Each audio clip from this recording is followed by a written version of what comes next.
have it, ladies and gentlemen. Branson Robinson, four-star running back commit out of the state of Mississippi, has announced today, Thursday, July 22nd, that he will be playing his college football at the University of Georgia.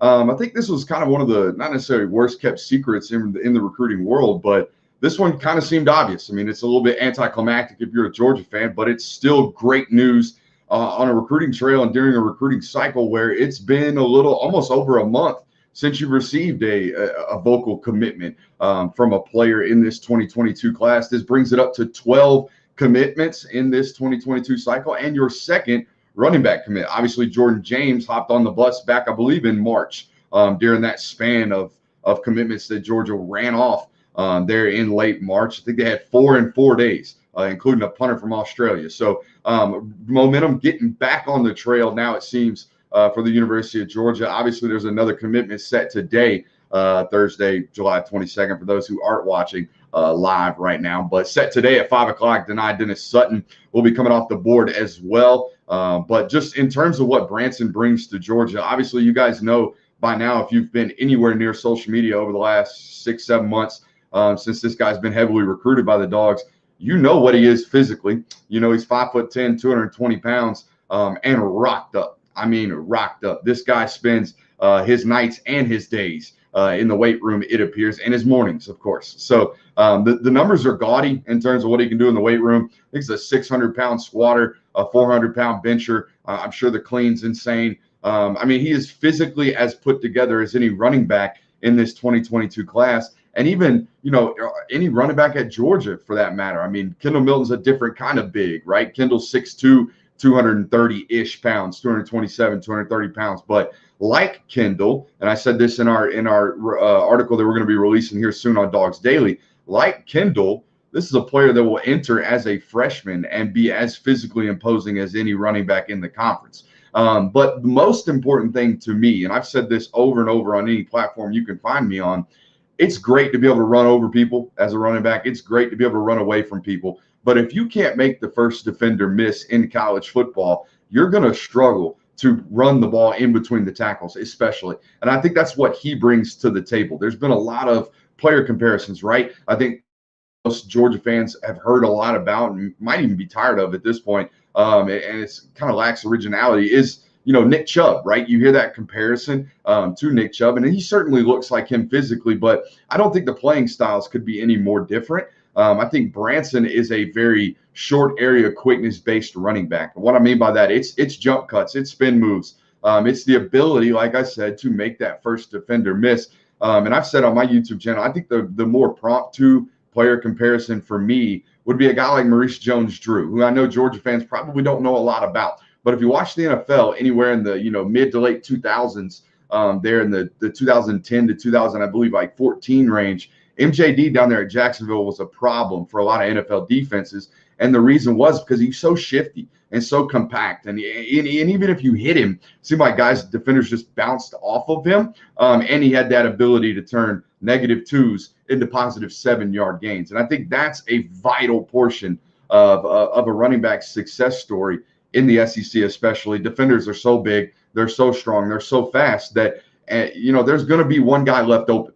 There's going to be, whether it be a safety or an outside backer or an alley defender, there's going to be somebody left open for that running back to make miss. And I think that's what Branson does best. And I know there's been a lot of questions about what he has in terms of, you know, top end speed, right? That straight line speed, that ability to run away from defenders. And I think the one thing that stands out to me is the state of Mississippi is not known nationally for their ability to place college players in the NFL ranks or even in the college ranks. They don't put out a whole bunch of them, right? Branson is the #1 player in Mississippi, and he's probably a top 40 player nationally. Well, the number 2 through number 10 players in the state of Mississippi probably aren't cracking the top 100. This is a state that puts out, you know, maybe 10 to 12 guys a year into premier Power 5, you know, elite level prospects, right? Guys that are going to SEC schools, guys that are going to Big Ten schools. But there's one thing that the state of Mississippi provides at the high school level, and that's speed. Those dudes can run out there. They got big boys up front, and they got dudes that can absolutely go defensively. And the one thing you'll see on tape from Branson, he doesn't get caught. there are not a lot of defenders that run this guy down. So he's got game speed. Whatever his 100-meter dash is, I don't really care. I've gotten some numbers from sources that I talked to, but I don't really care what the numbers are, because when I see it on tape, I see A, the most important thing. Like I said, he makes people miss, and B, he doesn't get caught. So when you add that together, you've got a prospect that's going to be elite on the college level. And I think the other thing that's important to know about Branson is that, you can make a case about whether or not he's physically peaked or whether or not he's going to get better in college. That's not for me to debate or to talk about. But the one thing you need to know is that the moment he steps on campus in Athens and for the University of Georgia and puts on that red and black, he's going to be ready to contribute. And that's important, right? There's going to be no development phase here. There's going to be no maturation period where you got to worry about whether or not he's going to be strong enough or whether or not he can handle 12 to 15 carries or however many he gets as a true freshman. But that's not going to happen. This guy's going to be ready to play from day one when he steps on campus. And that's important. Again, I think that's the thing that he shares with a guy like Kendall. They're two entirely different football players, both physically and with their running styles. I think Kendall's a lot more patient, does most of his work behind the line of scrimmage before he actually identifies, and let's block set up, right? Before he actually identifies the hole that he wants to hit and strike. Branson's just more of a one-cut go, and then when he needs to make a guy miss, he certainly can. So, no, it's a great get for the University of Georgia. The next question would be, who might be next to hop up in this class? And we'll have much more on that over on dogsdaily.com, so you can feel free to check that out. We've done some film study already of Branson. If you want to check that out, it's over on patreon.com/Brooks Austin. We went through all of these guys that you'll be hearing about very, very soon, including at 5 o'clock with Denai Dennis Sutton. We told the Patreon guys over there it's not looking great right now, so don't get your hopes up too much. They're still in it. They're as of a couple of hours ago, they were still in it.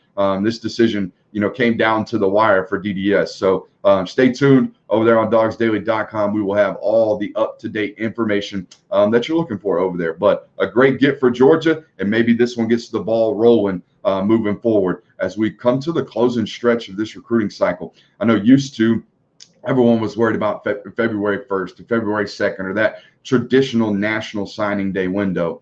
That's no longer the case. Nowadays, most of these guys, I would say up to 90% of the nation's elite prospects, right, the guys that Georgia is actually going after, they'll be done. They'll be done and signed away and headed off to college here come December. So less than 5 months left before this close or this recruiting cycle comes to a close, and Georgia's got some work to do. But it was a good day for the University of Georgia as they got their 12th commitment and second running back in this class. Shout out to Dale McGee. That dude does not miss, it seems, at that running back position. For the Film Guy Network, for Brooks Austin, or I should say for Dogs Daily, I'm Brooks Austin. We'll see you next time.